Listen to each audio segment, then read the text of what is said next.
Dating UP Professor Marina Serena Diokno hindi tinabla ni SPG Escudero matapos niyang sagutin ang mga pasaring nito.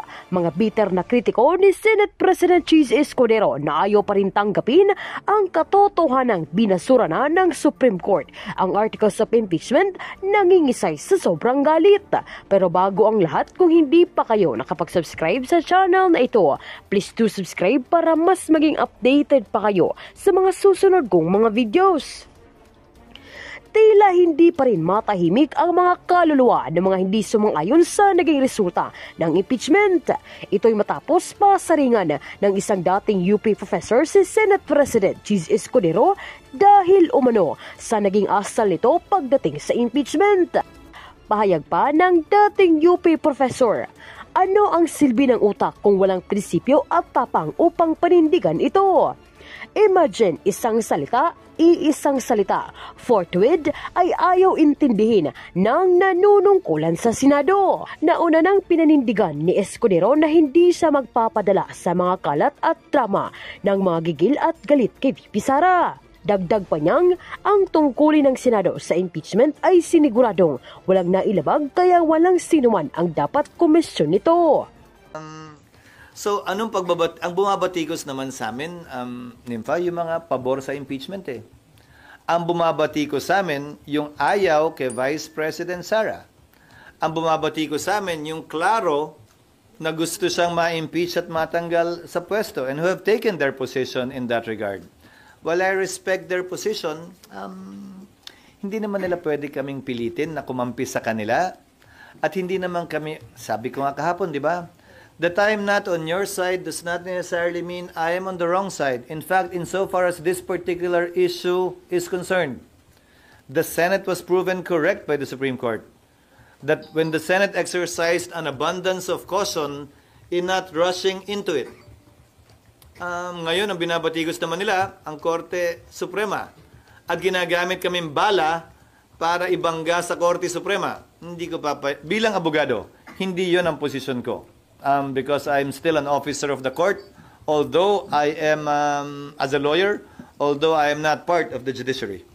SP, yung latest ruling na to, did it abandon the Francisco? Ibig sabihin, regarding dun sa filing.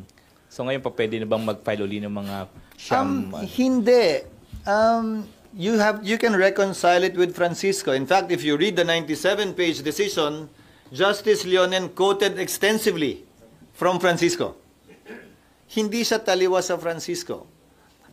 Kinote niya sa malaking parte at bahagi ng desisyon yung Francisco. Even the time yung one-year rule ban, hindi so kasi doon sa Francisco is the referral to the Justice Com. Yes, but if you read the decision, it is the inaction that effectively circumvented that one-year ban period. Di ba? One-year ban starts once it is referred to the Justice Committee.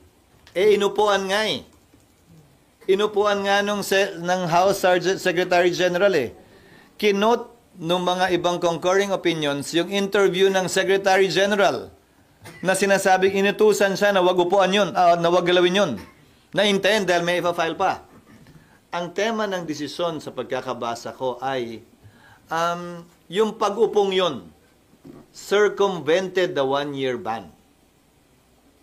So hindi niya binago yung Francisco na ang referral sa Justice Committee ang magiging hudyat ng pagsimula.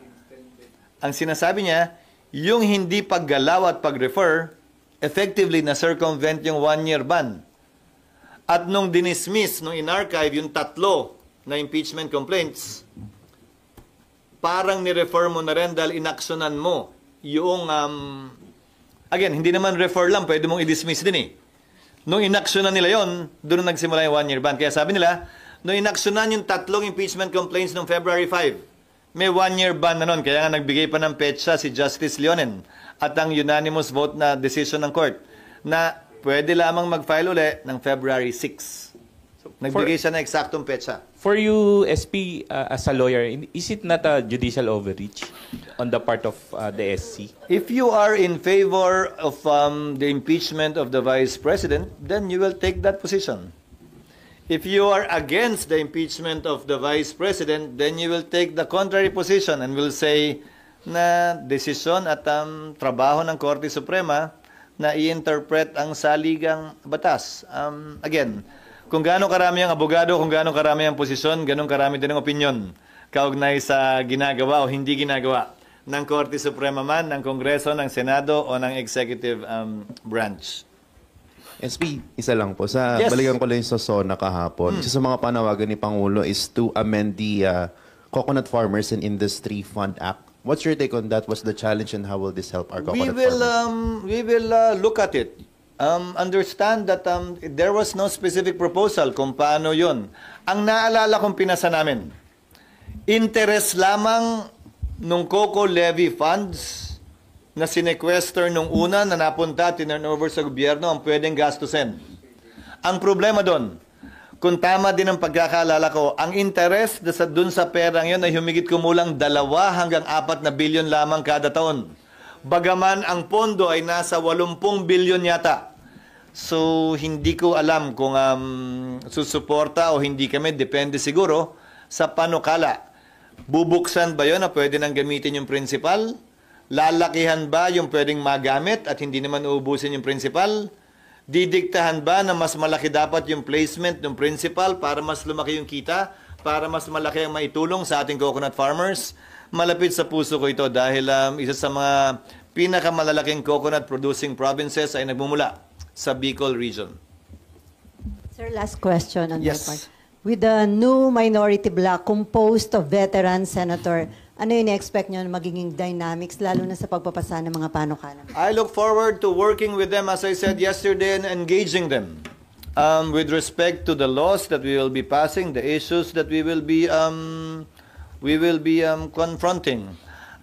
Sa totoo lang, hindi ko tinatawaran ang kakayanan ng kada senador, veterano man siya o hindi. Ginagalang ko ang bawat isa, bago man siya o matagal na. Pantay lamang ang boto namin at tigi-tigisa. Pare-pareho kaming may access sa mikropono at may boses para magsalita.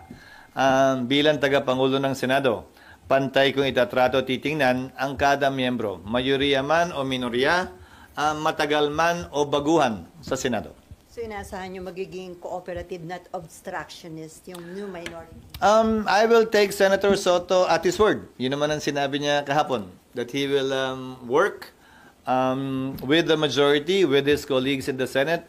And I've seen Senator Soto in the various capacities he served in the Senate. Either as Senate President, as a majority leader, as an ordinary member. Again, that's the advantage of being a veteran, I guess. Kaya mo na yun, alam mo na yun, hindi na kailangan i-memorize yan, ika nga. Thank you, sir. Thank you.